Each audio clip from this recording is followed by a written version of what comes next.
Okay, good evening and welcome to class 3 of our Purim mini-series where we took a little break from the biblical characters and we switched to the Purim characters, and there's many.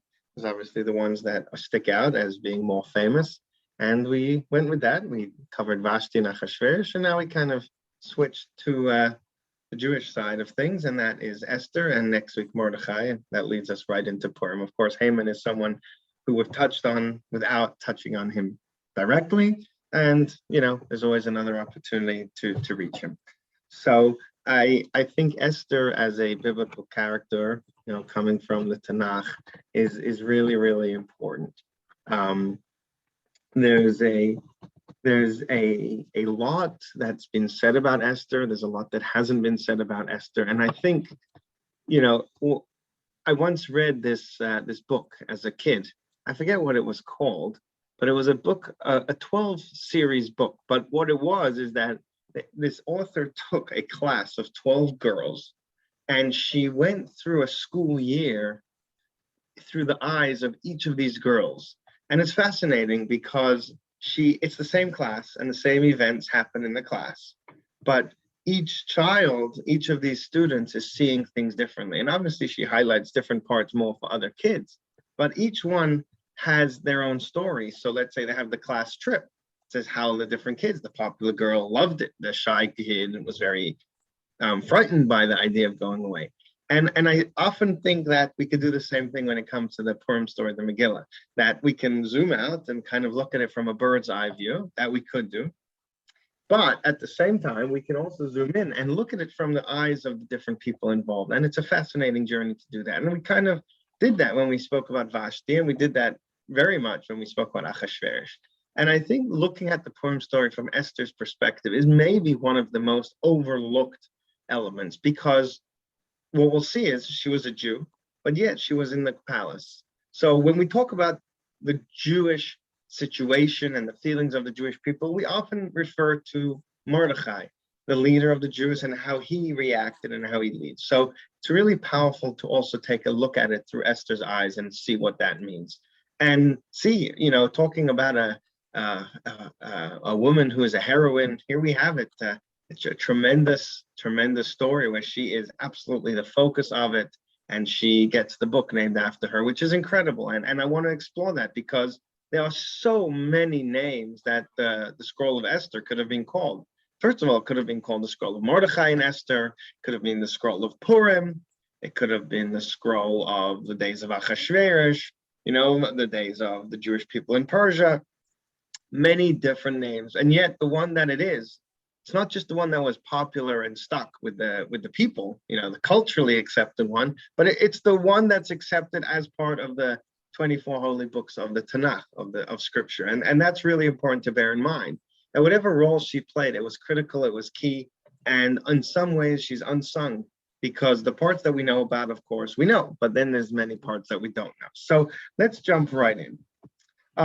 Looking at the Purim story, there's more than one woman, Vashti, there's Esther, and there's others, but the two main female characters are Vashti and Esther. And we spent a lot of time talking about who Vashti was and what we know about her. And before we even start talking about Esther and the background, let's make that contrast right here and up front. What we saw when we painted a picture of Vashti was actually someone whose whole existence and his whole life was quite the contrary to appreciating the true depth of a woman.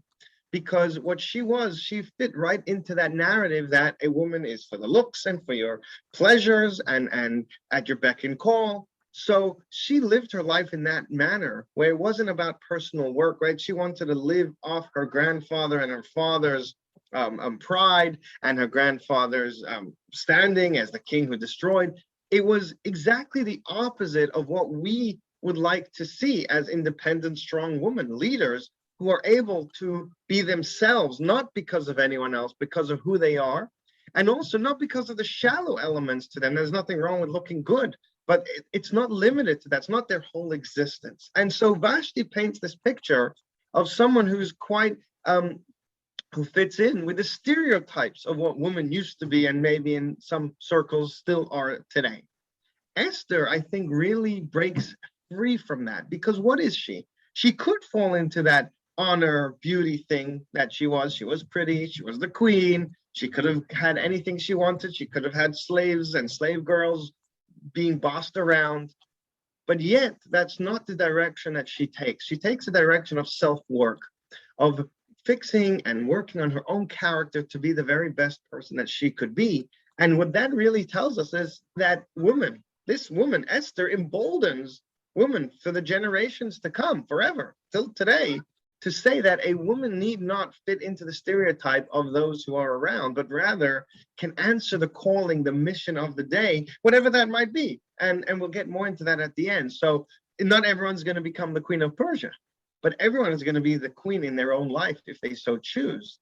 And Esther really puts that forward, because here she is highlighted. She's put into the spotlight. She's center stage. And yet what shines about her is not the stereotypical elements of what may have been celebrated from women, but rather it's those ideas of a character who has worked on herself and who has refined herself. So let's begin from the beginning with that introduction.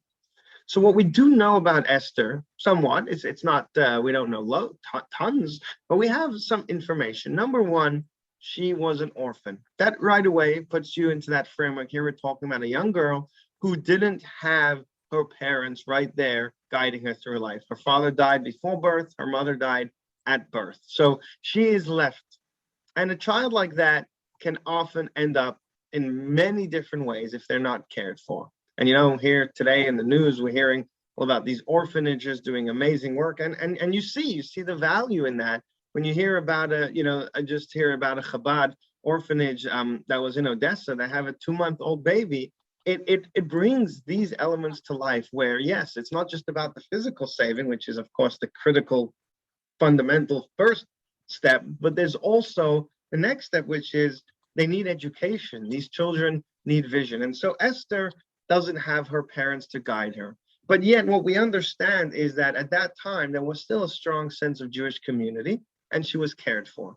Now, what's interesting is that she's cared for by Mordechai. Mordechai is actually her cousin.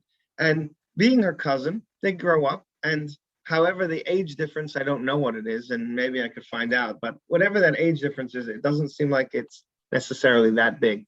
And the Talmud actually indicates to us that they were married. Cousins are allowed to halachically be married, and Esther and Mordechai were actually married together, living together as one. So that's really the background that we have on Esther's life. And we can put that into, hanging around with Mordechai, being married to Mordechai, being a part of the Jewish community. She understood that. She understood being in exile as opposed to being in Jerusalem. So she has that perspective as well. Now, what happens next is that she really is put into positions which she doesn't want to be in. And that's kind of very different than Vashti. Vashti, we saw chasing all those positions, as many as she could get. Esther is the one who is pushing them away. She's not interested. She doesn't show any care or concern for what's going on. So the moment the king raises the decree or raises the call that all beautiful maidens should come to Shushan, to the palace, Esther is sickened by that idea. She has no interest in doing so, and she does not have any inkling of following that law. However, as God has it, she is taken to the palace, as we know. And one of the key elements that Mordechai tells her is keep the idea that you're Jewish to yourself. Don't tell anyone. He couldn't pinpoint it why, but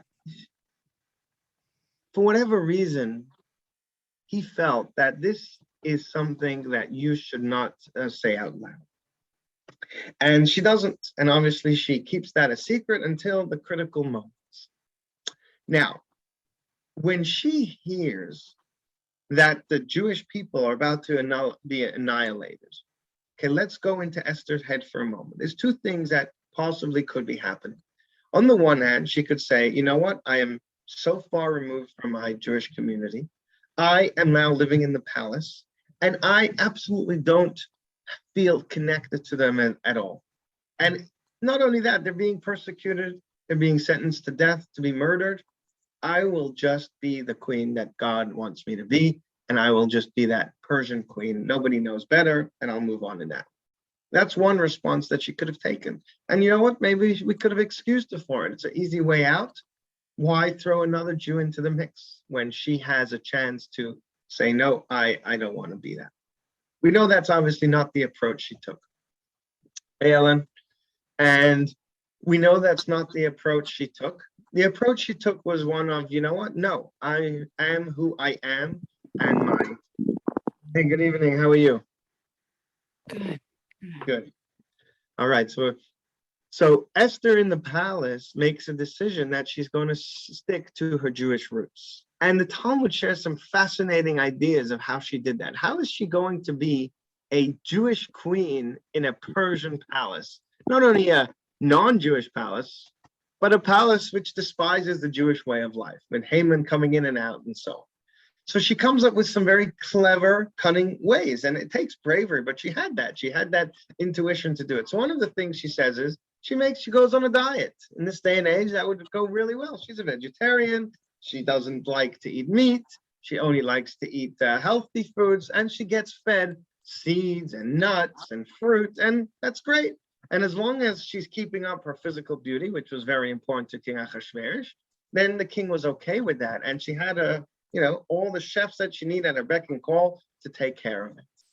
And it wasn't an issue. In fact, I'll tell you just on a side note, one of the reasons, there's obviously hundreds, there's many reasons for the hamantash, the triangular pastry, but what's the most traditional filling for it? Anybody want to jump in? What's the traditional filling? Isn't it like the poppy seed?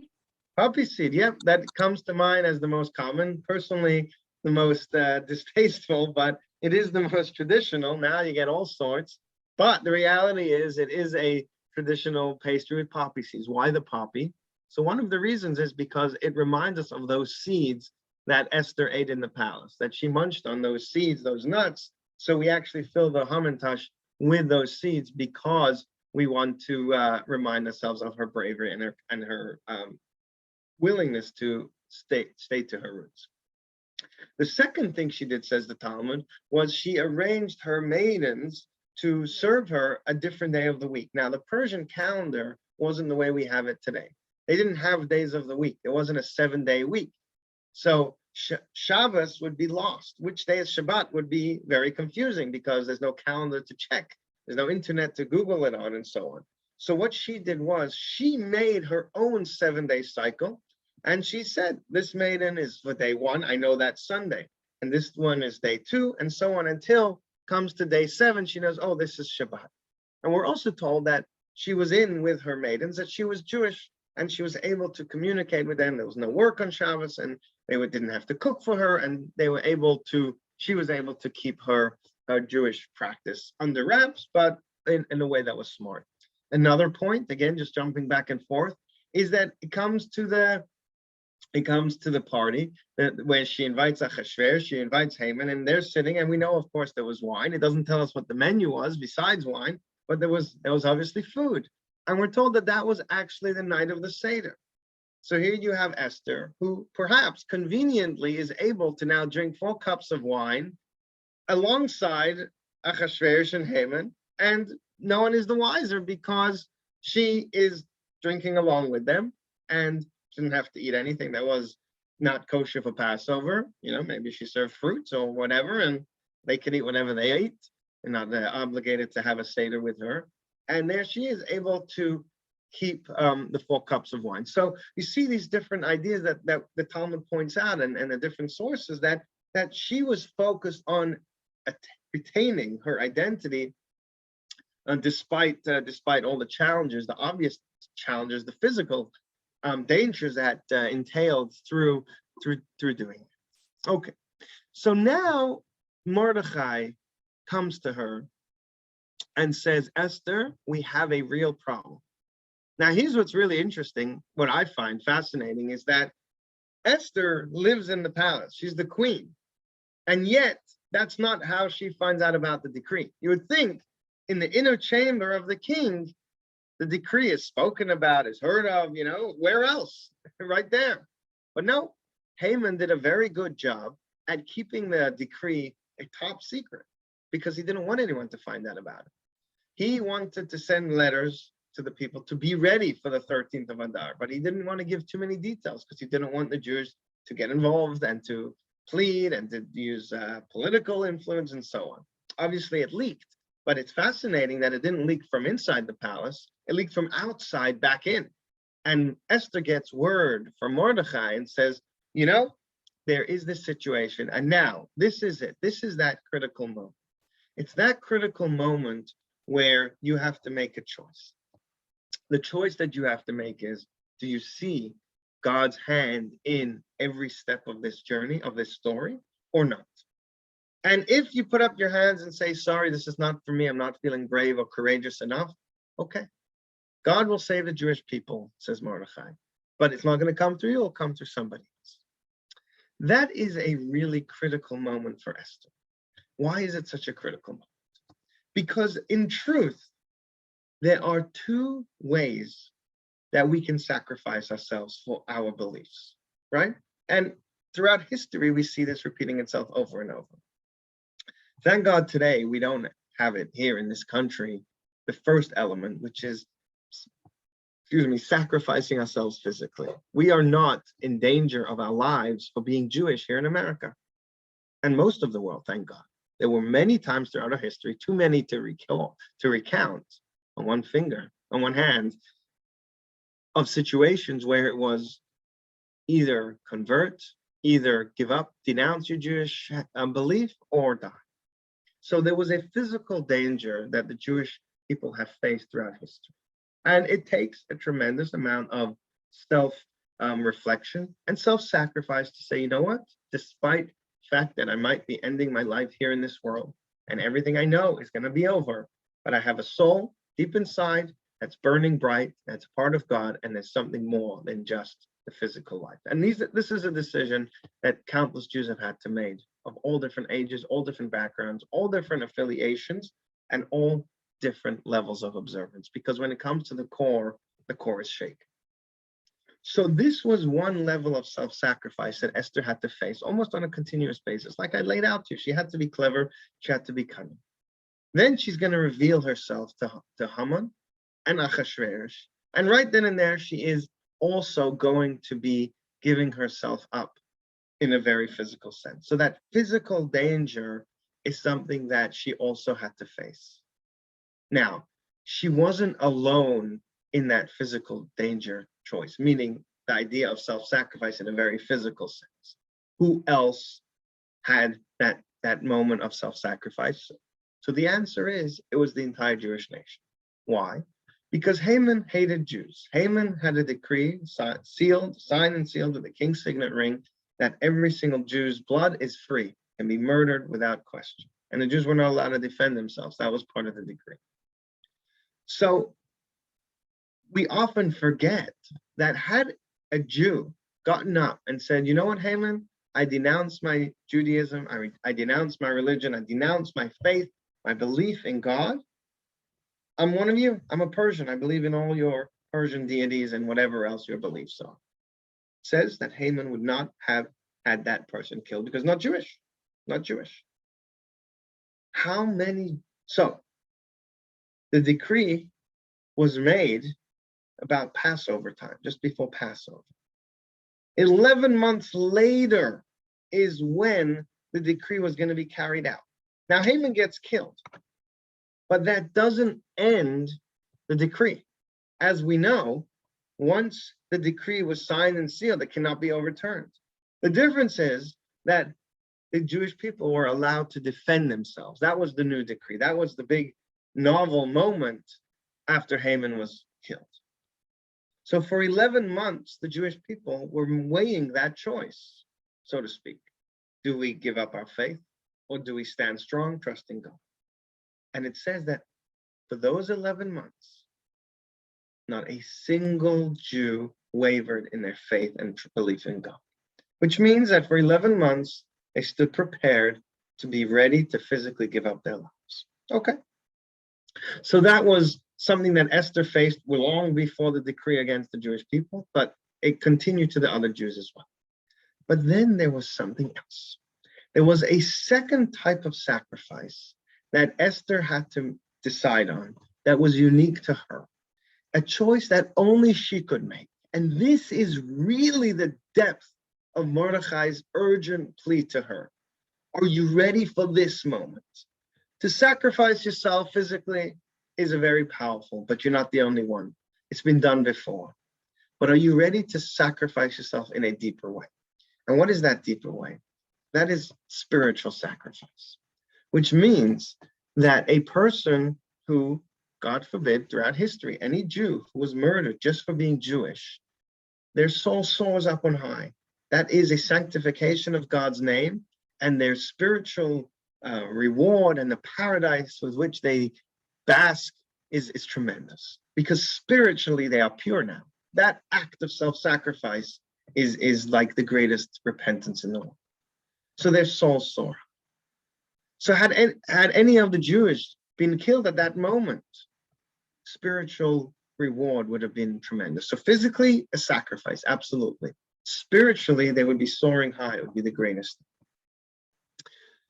But then there's also spiritual sacrifice, which means a person is willing and able to give up everything that they have because there's something deeper than spiritual reward. There's something deeper than the paradise and the divine enjoyment that a soul might enjoy. And that is the connection to something in their core.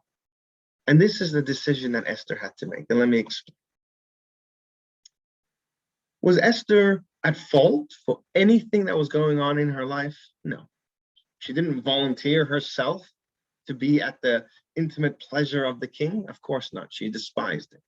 She tried her best to keep every single one of her every part, every element, every holiday of her Jewish faith as best as she could. Yeah.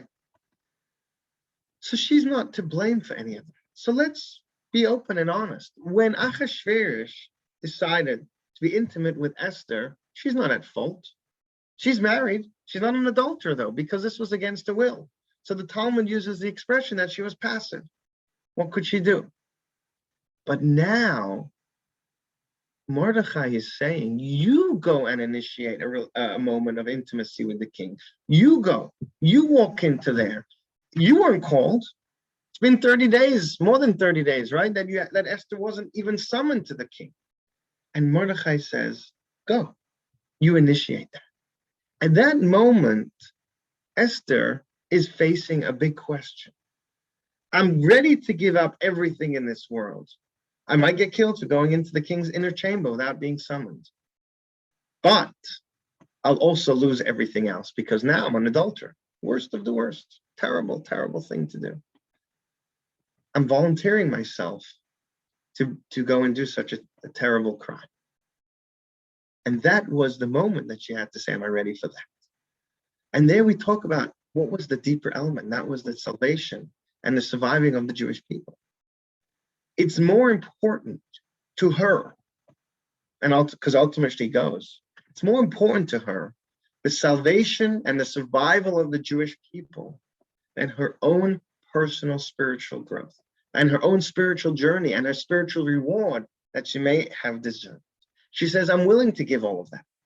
I'm willing to say, I don't need this if my Jewish brothers and sisters will no longer be around. And that self-sacrifice was only something that Esther could do.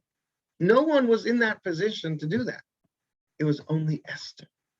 So she is, not only is she isolated from her fellow Jews as they are being the targets of a terrible crime to be murdered in cold blood, but on top of that, she is in her own cell, her own place of isolation, where now she has to make a choice above and beyond.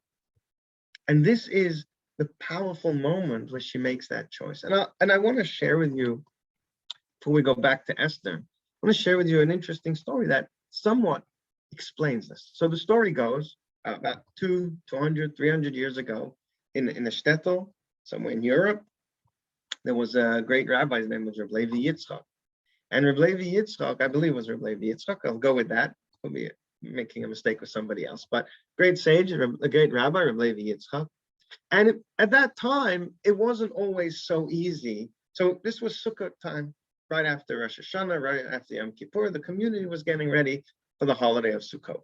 So everyone was building their sukkah, getting their food ready. But of course, a very key element to the holiday of Sukkot is the lulav and the etrog, shaking the citron, the lulav, the myrtle branch, and so on. People are looking around. Where do we get one from? Times were hard. Traveling to the right farms wasn't easy, and prices were pretty expensive. Sometimes it was war, sometimes it was danger. It wasn't so simple for everyone to just get their own set of lulav and etrog. And as it happened, there was a year of our story where none could be found, except for one individual, really wealthy man. And he had this Esther, and it was beautiful. He paid a good price for it. He traveled, he took the risk, and he was able to have it. Now, Rabbi Levi Yitzchak really wanted to do the mitzvah, to fulfill this mitzvah of shaking lulav on the very best Esther. He didn't want it to be something that he used, a scrappy looking one. He wanted the best. So he goes over to the rich man. He says, can I buy your Esther? And he says, no. And he says, please, just, can I take it, buy it, borrow? Can I be first with it? The man says, absolutely not. Finally, he says, you know what? We'll trade. You let me shake your lulav and etrog first on tomorrow morning, so-called morning, and I will give you my share in the world to come. Pretty good deal. Rabbi Levi Yitzchak is a righteous, pious man, holy individual. He has quite a good share there. So it's worth it. So he says, yeah, deal. Here you go. There's the lulav and etrog, you get it, and I get your portion in the world to come. No problem. Meanwhile, so that's the story in regards to what's necessary here. Where what I'm pointing out is that there's this element where there's something deeper than spiritual enjoyment, which is hard to relate to while we're here in this physical world, and a good steak and sushi and all good stuff, vacations talk to us. But we can somewhat put our fingers on the idea that there's spiritual enjoyment as well. And deeper than spiritual enjoyment is just that oneness with God. And that's what Rabbi Levi Yitzchak was saying. I'm happy to give up my entire portion in the world to come in order to fulfill this mitzvah, because that moment that I shake the lulav and etrog, I'm bonding with God in the most unified way that all of that spiritual bliss doesn't really add up. Okay, how does the story end? It's a good ending. It's a good lesson also. Levi Yitzchak quickly sends out a message to all the people in the town. He says, don't let this guy eat in your sukkah. Don't let him in. Don't let him in. So comes that evening, everyone's sitting down and having a good holiday meal, whatever they're having. And this man is, he has a lot of money, but he didn't bring a sukkah with him. So he goes to the first house. He says, can I join you? No. Next house. No. Finally, at the third house, he says, I don't understand. Sukkot is all about guests, about inviting others in. Why can't I have this? Why don't I get to come in? He says, Rabbi Levi Yitzchak told us not to let you in. Goes to Rabbi Levi Yitzchak's house. And he knocks on the door. And Rabbi Levi Yitzchak says, yes, Chag Sameach, how can I help? He says, well, what's going on? I'm hungry. I want to eat in the sukkah. Rabbi Levi Yitzchak says, if you give me back my portion in the world to come, you can sit in the sukkah. So the man is thinking, now he's in a situation. Does he eat in the sukkah or does he give it up? And he says, you know what? You can have it back. I need to eat in the sukkah. I've never missed that opportunity. And Rabbi Levi Yitzchak says, you know what? Now your reward in the world to come is even greater than what you had before, because now you earned it. Before I gave it to you, it was free. Now you earned it. You went through that moment of spiritual sacrifice for a mitzvah. Okay. So the point there is that Esther is in that situation where she is being asked to do this phenomenal act, this transcending act of self-sacrifice, not in a physical sense, which included physical, but deeper than that, in a spiritual sense. And only she was able to do that. Now, of course, we look into the story and we see that, the many elements of Esther, how she used her physical understanding of the situation to solve a genius. If you think about it, how did she do it? She played, and we mentioned this last week a little bit, she played Achashverosh's fears against him. She knew that Haman was a power-hungry individual. She knew Achashverosh was paranoid. So what she does is she invites Haman to this feast, and it gets Achashverosh nervous. And so the next day, when Achashverosh is back there with Haman, he's easy prey. All she has to do is say, "This man wants to kill me." That was it. Because she manipulated the situation to say, "You know what? I have him on edge, and now he's gone." So Esther's able to play that out. And thank God, Haman gets killed. Haman, his sons get hung up, they go on the gallows, they get hung on the gallows, and it's joyous and salvation. Not yet, as I said, 11 months later, they still had to wait. They had to wait for those 11 months. But at least there was now an opportunity where the murder of the Jewish people wasn't being sanctioned, wasn't being approved and paid for by the government. Till now, it was go out, do it. It's your civil duty to kill the Jews. Now, the second decree says we're not encouraging it. We can't force you not to do it. And you can get, the Jews will defend themselves. And if they take your property, you'll lose it. So thousands of non-Jews, of our, or maybe so-called enemies, backed off. And only the real hothead anti-Semites continued the fight. So it was a different situation. And throughout that time, Esther is pleading with the king, getting what she needs for the Jewish people. And now it's going smooth because Esther has found favor in the king's eye, which is a miracle that it all plays itself. But now let's put ourselves in the next block, which I think is also an overlooked situation. And ask yourselves like this. It's Purim. They're celebrating. They're joyous. They're drinking. They're sharing gifts and food to the poor. And it's a great celebration. We love Purim. I love Purim. I really do. It's one of my favorite holidays. It's such a good atmosphere. And what are we celebrating? Our survival. It's great. And so you can imagine in Persia how everyone is celebrating and joyous. Then ask yourself one question. Who's missing from the celebration?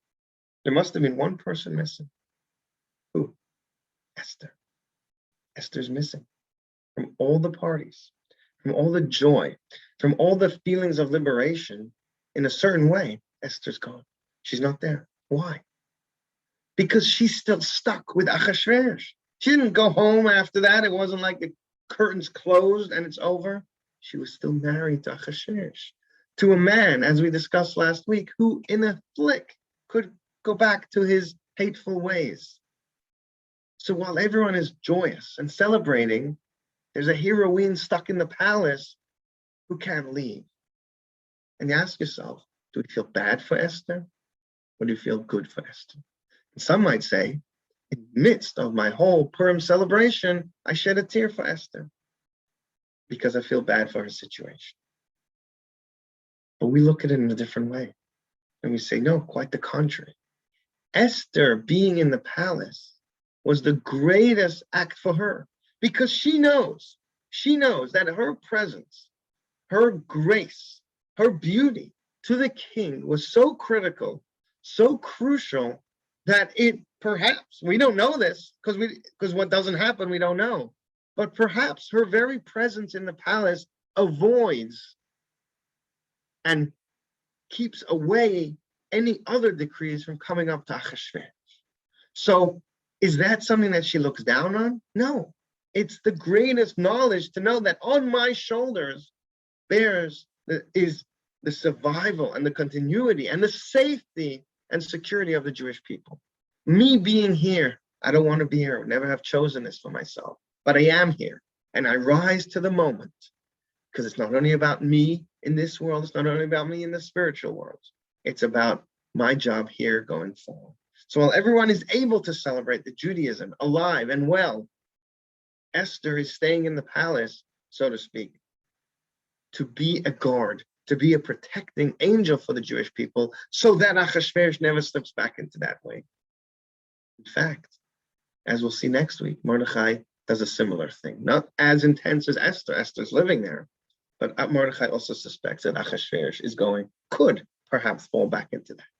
So there you have Esther. And to put it into contemporary terms, by the way, which is something I heard someone share, a little, I would say a little extreme. I don't know if I would say it on my own initiative, but I'll say it anyway. Imagine there's a Jewish girl in 1939 who knew that if she was summoned by Hitler and her relationship with Hitler could make that the whole war and Holocaust wouldn't happen, would that girl feel badly about herself being in such a place? Or would she feel like, wow, what a responsibility? Again, we can't know what doesn't happen. History is only about things that do take that we know about and we talk about and learn from them.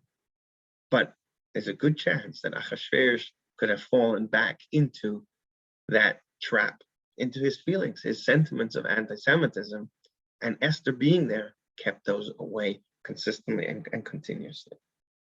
So Esther, I believe, sets to us a powerful precedent of what not only, and I think Esther's not only about female heroes, she is also what a hero in general is. And that is the ability to be able to look not just at the moment, but also to see in the future as well. Not just to solve the instant problem, but also the ability to say, so what's the game plan going forward? And God has gifted women, Jewish women throughout time, this ability to care for the Jewish people, to care for those under them in a way that is very unique and special. So it's not about looking at women in Judaism and saying, which hat do they wear, and are they able to work in the same professions as men, and are they able to be this job and that job? And I don't want to give examples because whatever X, Y, and Z is, which are fair conversations. But Judaism doesn't say what the specifics are. It's not about which specific role they're playing. It's about an underlying approach to life, to challenges, and that is the ability and the willingness to go all out beyond what others might do, beyond what might be rational.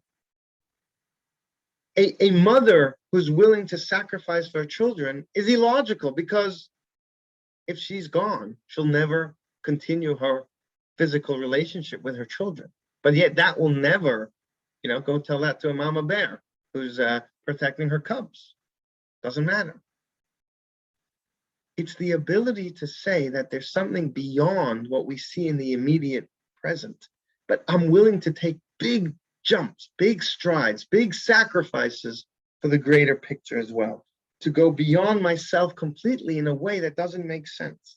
And I'm willing to be in a place that's uncomfortable, in a place that's not to be enjoyed. Think about childbirth. Childbirth is a beautiful moment when the child is born, but it hurts, it's painful, it's difficult, but yet it's something that a mother does because that's how the child is brought into the world.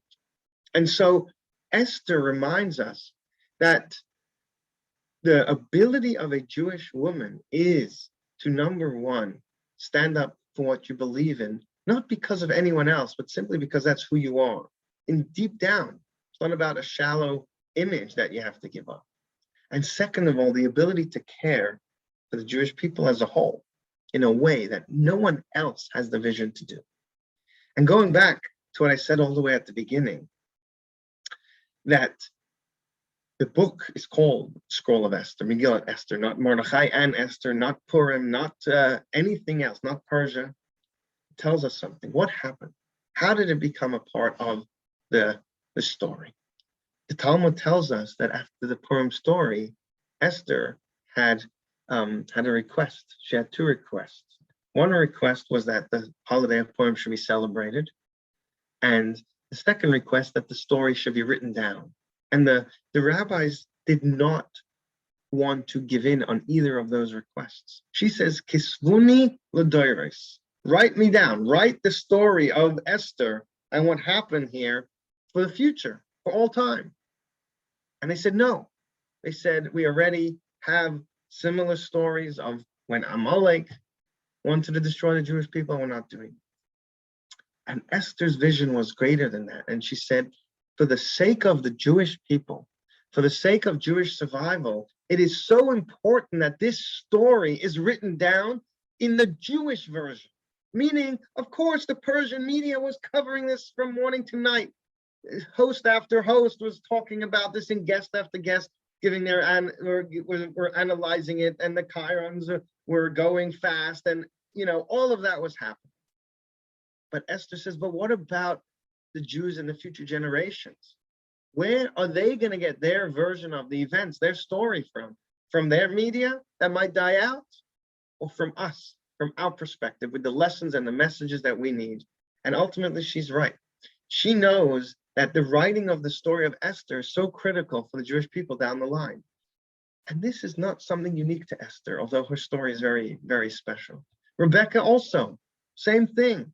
She saw that Esau wouldn't do any good with the blessings. She takes Isaac's blessings, but she channels it through Jacob, making them feasible. Sarah recognizes that Ishmael is not the continuation of Abraham's vision. She channels all of that energy through Isaac. So what we see is continuously the ability to look past the moment is something that God gifted Jewish women in general. We're focusing on those that are part of our history. And what does that tell you? Today, right here, 2022, which story of the Jewish people is the most uplifting and encouraging for me and you today? And I would argue, in a very large way, it's the Purim story. Why? Because we are still amongst the nations, just like they were then. They didn't go back to Jerusalem instantly. The temple didn't come down from heaven right at the end of the Purim story. They continued in exile, but they had to learn how to be proud Jews willing to sacrifice everything for it. So Esther's vision, in a certain sense, is saying, here, my dear children, in generations to come, here's your playbook. Here's what you can do. Because when you have that unwavering faith and strength in God, you will come out. And if you have to give up a lot, it's worth it, because it's something beyond you, beyond what you see. And that's really the story of Esther, an unsung hero who was in the background, but really impacted the future and the vision of what it was, making key decisions at the right moments and thinking about the big picture. All right.